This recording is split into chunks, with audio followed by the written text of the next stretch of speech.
প্রিয় ছাত্র ছাত্রী, তোমাদের সকলকেই জানাই অনলাইন ক্লাসের পক্ষ থেকে সুস্বাগতম। আজকে ক্লাস 7-এর একটি কবিতা, যার নাম ভারত তীর্থ, কবি রবীন্দ্রনাথ ঠাকুর। এর আগের ক্লাসে অর্থাৎ 1 নম্বর ভিডিওতে কবি সম্পর্কে আলোচনা করেছিলাম এবং কবিতার কিছুটা অংশ আলোচনা করেছিলাম।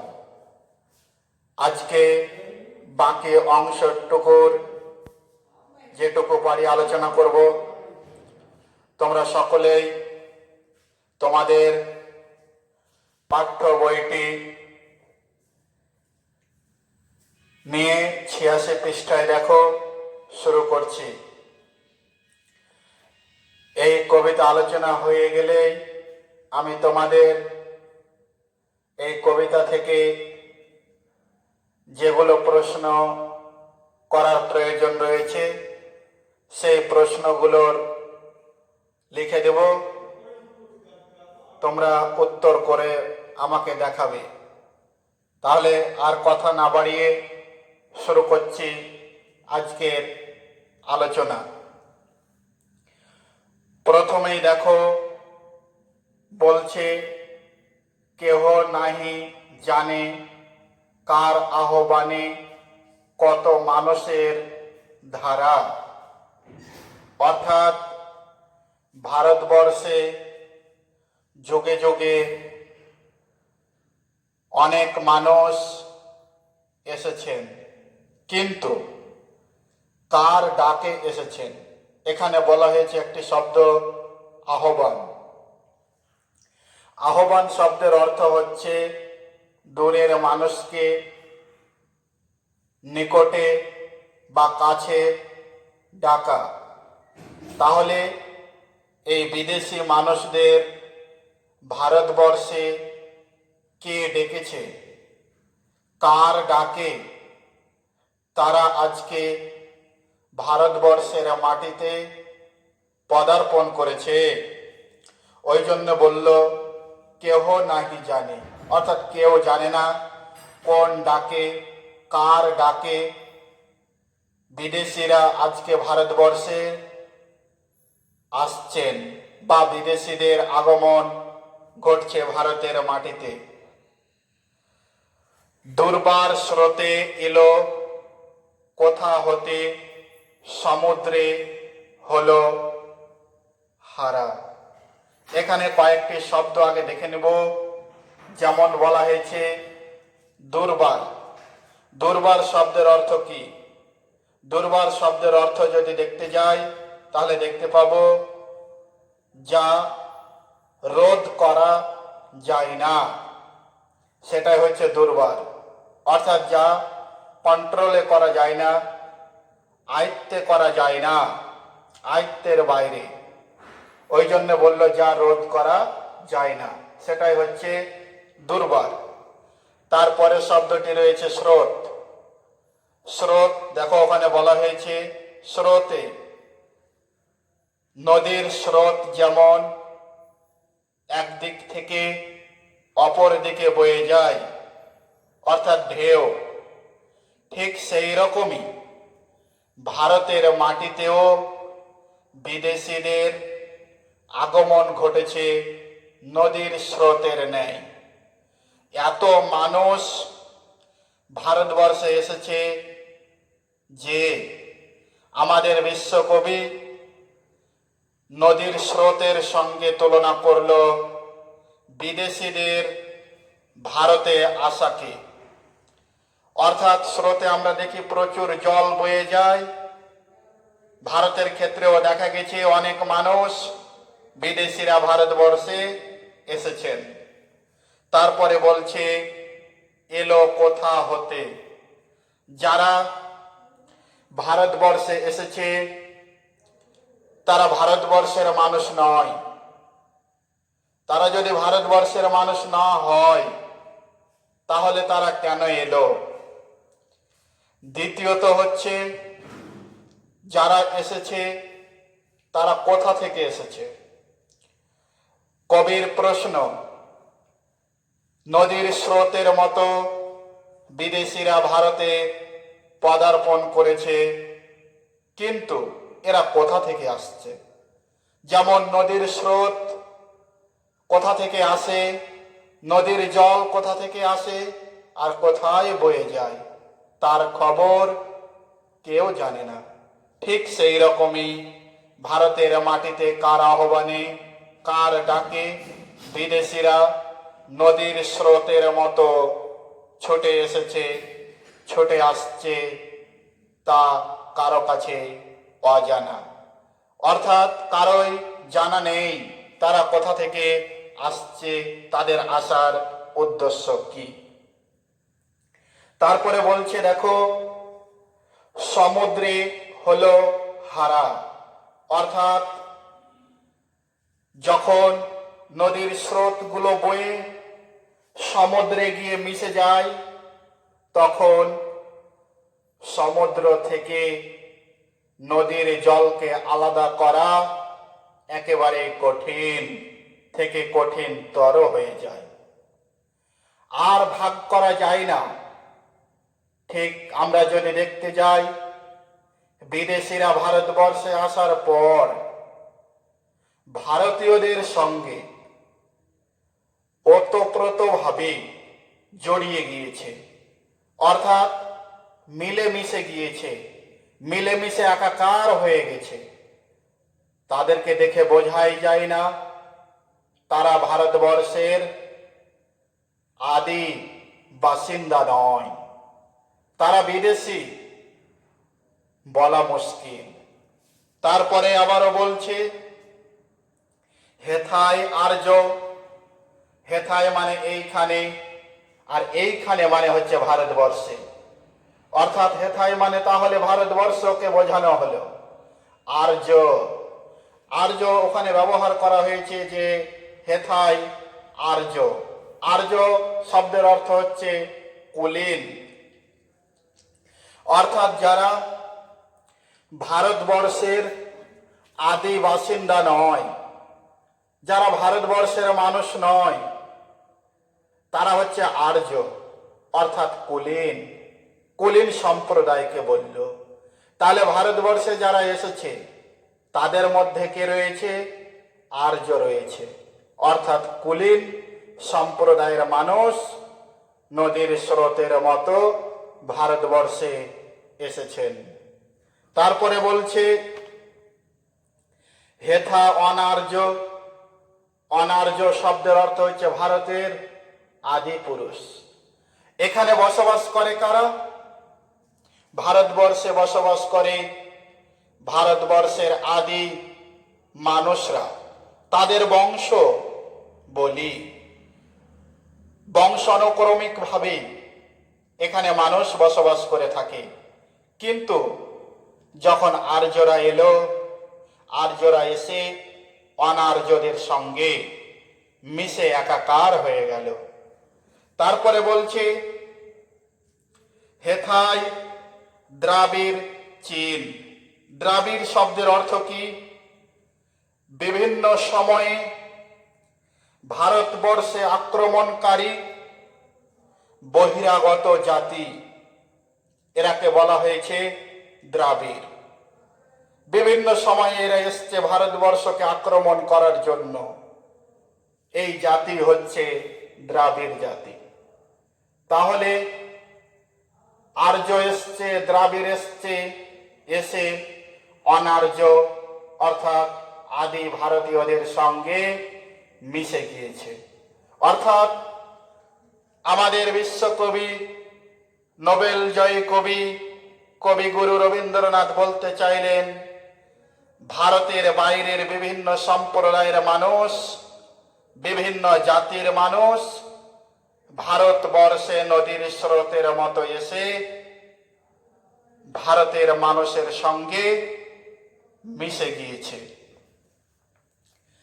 তারপরে বলছে শক, হুন, দল, পাঠান, মোগল। অর্থাৎ এখানে যদি দেখতে যাই তাহলে দেখতে পাবো, কি দেখতে পাবো? অর্থাৎ একটু আগে আমরা যেটা দেখলাম দ্রাবিড়, দ্রাবিড় শব্দটির অর্থ আমি বলেছিলাম বিভিন্ন সময়ে ভারতবর্ষ আক্রমণকারী বহিরাগত জাতি, কিন্তু না, এটা হবে না, সরি, এই জায়গাটাই হবে যে দেখো ওখানে বলেছিল দ্রাবিড়। দ্রাবিড় শব্দের অর্থ হচ্ছে দক্ষিণ ভারতীয় জাতি বিশেষ, দক্ষিণ ভারতীয় জাতি বিশেষ। তাহলে দক্ষিণ ভারতীয় জাতি বিশেষকে বলা হয়েছে দ্রাবিড়। আর অনার্য বলতে ভারতের আদি বাসিন্দাদের বলা হয়েছে। এবং এখানে তিনটি শব্দ, আর্য, আর্য মানে কুলীন, অনার্য মানে ভারতের আদি পুরুষ, এবং দ্রাবিড় মানে দক্ষিণ ভারতের জাতি বিশেষ। এবারে দেখো শক, হুন, দল, পাঠান, মোগল, এরা হচ্ছে বিভিন্ন সময়ে ভারতবর্ষ আক্রমণের জন্য এরা ভারতবর্ষে পদার্পণ করেছিল। এদের উদ্দেশ্য ছিল ভারতবর্ষকে শাসন করা, শোষণ করা, ভারতবর্ষের উপর অত্যাচার করে ভারতের ধন সম্পদ লুট করে নিজ দেশে ফিরে যাওয়া, নিজ স্থানে ফিরে যাওয়াই ছিল এদের উদ্দেশ্য। তাহলে শক, হুন, দল, পাঠান, মোগল এরা হচ্ছে বিভিন্ন সময়ে ভারতবর্ষে আক্রমণকারী বহিরাগত জাতি। এক দেহে হলো লীন। লীন শব্দের অর্থ হচ্ছে মিশে যাওয়া বা মিলে যাওয়া। বিভিন্ন সময়ের বিভিন্ন সম্প্রদায়ের মানুষ ভারতবর্ষে এসে এরা লীন হয়ে গেছে, অর্থাৎ মিলে গিয়েছে, মিলিত হয়েছে, একক হয়ে গেছে, সংঘবদ্ধ হয়ে গেছে, অর্থাৎ মিলেমিশে গিয়েছে। তারপরে আবারও বলছে পশ্চিমে আজি খুলিয়াছে দ্বার। দ্বার বলতে এখানে দরজা, অর্থাৎ পশ্চিমের দরজা যেন আজকে খুলে গিয়েছে। ভারতবর্ষে প্রবেশ করার জন্য যে দ্বার রয়েছে সেই দ্বার অর্থাৎ দরজা, ভারতবর্ষের পশ্চিম দিককার দরজা আজকে খুলে গেছে। কাদের জন্য? বিদেশিদের জন্য। তারা অর্থাৎ বিদেশিরা সেই পশ্চিম দিককার দ্বার দিয়ে ভারতের দরজা দিয়ে প্রবেশ করতে আছে। সেথা হতে সবে আনে উপহার। উপহার শব্দের অর্থ হচ্ছে উপঢৌকন, অর্থাৎ কাউকে খুশি করার জন্য কিছু গিফট, যেটা উপহার বলে থাকি। উপঢৌকন। তাহলে পশ্চিম দিককার দ্বার আজকে আর রুদ্ধ নেই, পশ্চিম দিককার দ্বার খুলে গিয়েছে। পাশ্চাত্যর সঙ্গে আমাদের আজকে মিল ঘটছে, দ্বার খুলে গিয়েছে, আর কোনো বাধা নেই। সেখান থেকে কি আসছে? সেখান থেকে আসছে উপহার আসছে, সেখান থেকে উপঢৌকন আসছে, গিফট আসছে। তারপরে বলছে দিবে আর নিবে, মিলাবে আর মিলিবে, যাবে না ফিরে। অর্থাৎ তারা কি করবে? তারা বলছে দিবে আর নিবে। যারা ভারতবর্ষে এসছে তারা দিবে কিছু আর কিছু নিবে। কি দিবে? আমরা সবাই জানি কিছু পেতে হলে কিছু দিতে হয়। এরাও কিছু দেবে, আর কিছু দেওয়ার বিনিময়ে কিছু ভারতবর্ষ থেকে নিয়ে যাবে। তারপরে বলছে মিলাবে মিলিবে, অর্থাৎ ভারতীয়দেরকে মিলতে সাহায্য করবে এবং তারা নিজেও ভারতীয়দের সঙ্গে মিলবে। যাবে না ফিরে, অর্থাৎ এরা ব্যর্থ হয়ে ফিরে যাবে না। এরা যে উদ্দেশ্য নিয়ে ভারতবর্ষের মাটিতে পদার্পণ করেছে, সেই উদ্দেশ্য সফল করেই ছাড়বে। অর্থাৎ ভারতবর্ষকে যা দেবে তার থেকে অনেক অনেক গুণ বেশি ভারতবর্ষ থেকে লুট করে নিয়ে যাবে। ভারতবর্ষের মানুষকে তাদের সঙ্গে মিশতে বাধ্য করবে এবং তারা আগ্রহ দেখিয়ে ভারতের সঙ্গে মিশবে। তারা কখনোই ব্যর্থ হয়ে যাবে না। তারা যে স্বপ্ন নিয়ে এসছে, মনোবাসনা নিয়ে এসছে, তা তারা পূরণ করবে। এই ভারতের মহামানবের সাগর তীরে, অর্থাৎ আমার এই ভারতবর্ষ, যে ভারতবর্ষ হচ্ছে মহামানবের জন্মভূমি, এখানে একজন নয়, দুইজন নয়, একাধিক মহান ব্যক্তিদের জন্ম হয়েছে, মহাপুরুষদের জন্ম হয়েছে ভারতবর্ষে। এই ভারতবর্ষ ছোট কোনো জায়গা নয়, এটা হচ্ছে সাগরের মতো। অর্থাৎ এখানে অগাধ জলরাশির মতো এখানে অগাধ মানুষের বসবাস।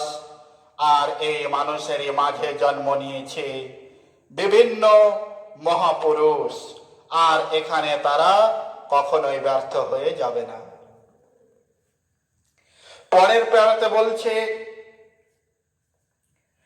রণ ধারাবাহী জয়গান গাহি উন্মাদ কলরবে।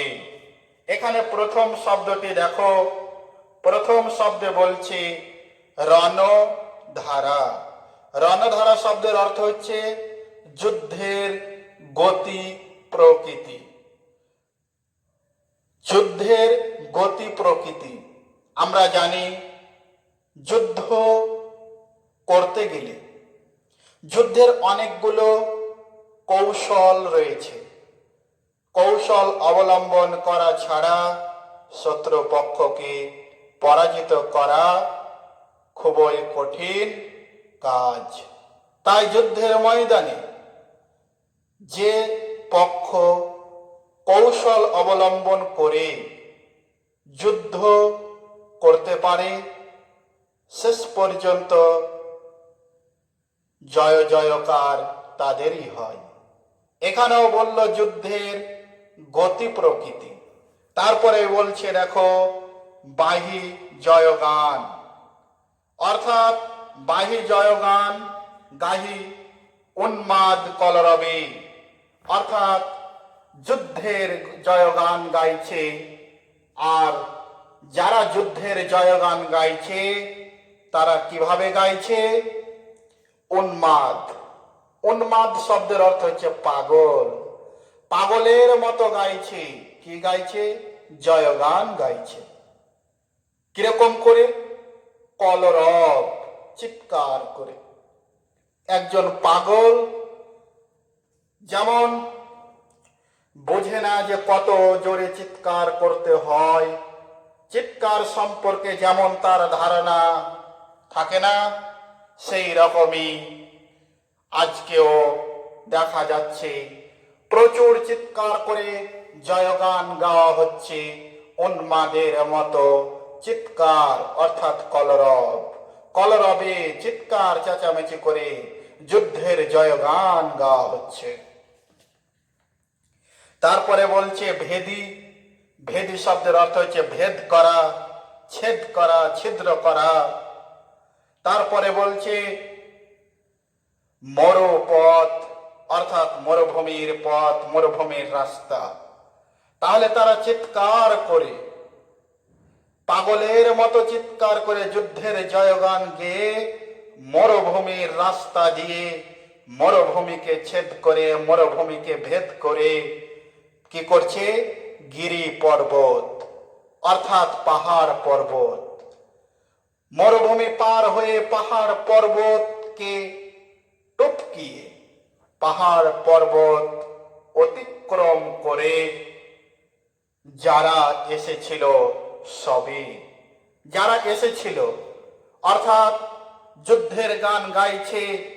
কোন গান? জয়গান। যুদ্ধের জয়গান গাইছে উন্মাদের রকম চিৎকার করতে করতে, মরুভূমির পথ অতিক্রম করে পাহাড় পর্বত টপকিয়ে যারা এসেছিল। তারপরে বলছে তারা মোর মাঝে সবাই বিরাজে। অর্থাৎ বিরাজে শব্দের অর্থটা আমাদেরকে দেখে নিতে হবে যে বিরাজে শব্দের অর্থ কি। বিরাজে শব্দের অর্থ হচ্ছে অবস্থান করে, অর্থাৎ যারা যুদ্ধের প্রকৃতির গতি প্রকৃতির মধ্য দিয়ে যুদ্ধের জয়গান গেয়ে কি করেছিল, উন্মাদের রকম চিৎকার করে মরুভূমির পথ ধরে পাহাড় পর্বতকে অতিক্রম করে এসেছিল। তারপরে বলছে তারা মোর মাঝে, অর্থাৎ কবি নিজে বলছে সেই সব ব্যক্তিরা আমার মাঝে আমার মধ্যে কি করে, অবস্থান করে, অর্থাৎ বিরাজ করে। বিরাজ শব্দের অর্থ হচ্ছে অবস্থান করে, অর্থাৎ সেই সব বিপ্লবীরা যারা মরুভূমিকে তুচ্ছ মনে করেছিল, যারা পাহাড় পর্বতকে উপেক্ষা করেছিল, যারা ভেদ করে এসেছিল পাহাড় পর্বত নদী নালা, যারা মরুভূমি ভেদ করে এসেছিল, তারা আমার হৃদয়ে আমার মাঝে অবস্থান করে। তারপরে কবি বলছে কেহ নহে নহে দূরে, অর্থাৎ কেউ যেন তারা দূরে নেই, সবাই আমার মাঝে রয়েছে, সবাই আমার হৃদয়ে রয়েছে, সবাই আমার মধ্যে রয়েছে, কেউ দূরে নেই। দূরে বলতে অনেক দূরে নেই, সবাই আমার হৃদয়ে রয়েছে, সবাই আমার মধ্যে রয়েছে, তারা কেউ দূরে নেই। তারপরে বলছে দেখো আমার শনিতে রয়েছে ধ্বনিতে তার বিচিত্র সুর। এখানে কয়েকটি শব্দ দেখে নেব। শনিতে, শনিতে শব্দের অর্থ হচ্ছে রক্তে। আমার, আমার বলতে কথকের অর্থাৎ কবির। রবীন্দ্রনাথ ঠাকুর বিশ্বকবি, নোবেল জয়ী কবি, কবিগুরু রবীন্দ্রনাথ ঠাকুর বলছেন আমার রক্তে। ওই জন্য ওখানে এরকম এসছে যে আমার শনিতে রয়েছে। শনিতে শব্দের অর্থ হচ্ছে রক্তে। তাহলে আমার রক্তে, কার রক্তে? কবির রক্তে, রবীন্দ্রনাথের রক্তে রয়েছে কি, রয়েছে ধ্বনিতে রয়েছে। শুধু রক্তে তো রয়েছে, রক্তের সঙ্গে সঙ্গে ধ্বনিতে। ধ্বনি বলতে আওয়াজ, আমাদের কণ্ঠস্বর। তাহলে এখানে কার কণ্ঠস্বর? এখানে হচ্ছে বিশ্বকবি রবীন্দ্রনাথ ঠাকুরের কণ্ঠস্বরের কথা বলা হলো। রবীন্দ্রনাথ বলছে আমার রক্তে রয়েছে, ধ্বনিতে রয়েছে। তারপরে বলছি তার বিচিত্র সুর। বিচিত্র শব্দের অর্থ হচ্ছে রং বেরঙের, অর্থাৎ বিভিন্ন রঙের, বিভিন্ন কালারের। সুর অর্থাৎ মিষ্টি আওয়াজ। তাহলে বলল আমার রক্তে রয়েছে। আমার রক্তে কি রয়েছে? তখন বলল যে আমার রক্তে রয়েছে ধ্বনিতে তার, ধ্বনি বলতে আওয়াজে, মিষ্টি সুর রয়েছে।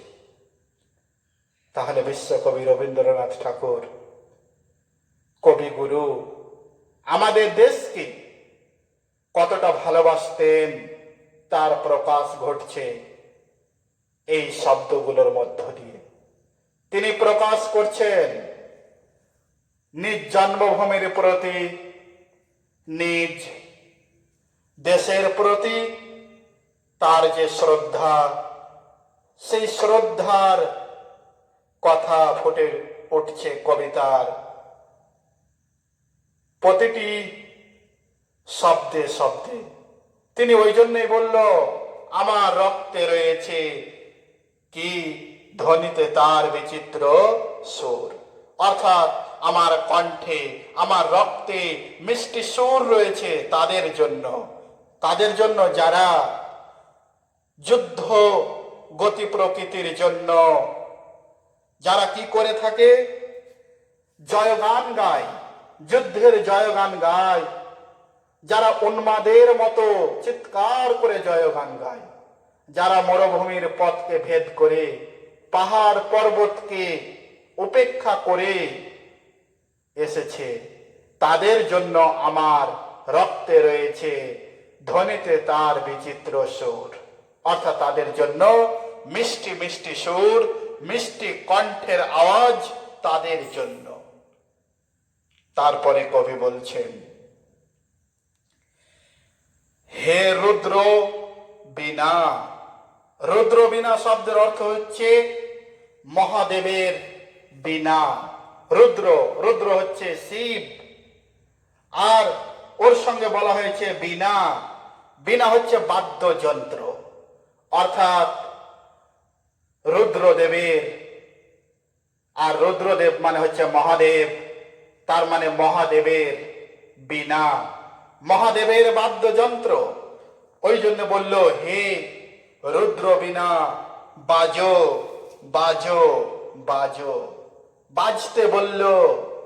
বীণা যদি না বাজে তাহলে বীণাতে সুর ওঠে না, আর বীণাতে যদি সুর না ওঠে তাহলে সেই বীণার কোনো মূল্য থাকে না। বীণা আমরা তখনই বাজাই যদি বীণা বাজিয়ে সুর তুলতে পারি। বীণা যদি বাজানো যায়, সঠিকভাবে যদি সুর তোলা যায়, তাহলে মানব হৃদয়ের সঙ্গে এই বীণার যে সুর, সেই সুরের অনেক মিল খুঁজে পাওয়া যায়। তাই বিশ্বকবি রবীন্দ্রনাথ বলছে, হে রুদ্র বীণা তুমি বাজো বাজো বাজো। বাজতে বলছে, অর্থাৎ দেবাদিদেব মহাদেব। মহাদেব আমরা জানি, শিবকে আমরা জানি।